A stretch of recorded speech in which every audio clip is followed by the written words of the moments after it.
एकीकडे शेतकऱ्यांसाठी योजना आखल्या जातात, मात्र दुसरीकडे महत्त्वाची बातमी या शेतकऱ्यांसंदर्भातली यवतमाळमधून. शेतकऱ्यांचं भीषण वास्तव समोर आणणारी ही बातमी आहे. यवतमाळ जिल्ह्यात एप्रिल महिन्यात 25 दिवसात तब्बल 18 शेतकऱ्यांनी आपलं जीवन संपवलंय. गेल्या 72 तासात तिघांनी मृत्यूला कवटाळलंय.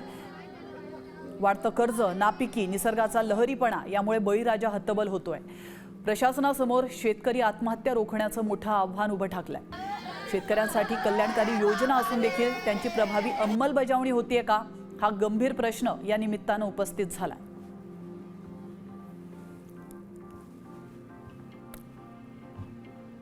शेतकरी प्रचंड मानसिक तणावाखाली येऊन आज या आर्थिक कोंडीतून व नैराश्याच्या गर्तेतून आपले जीवन संपवित आहे.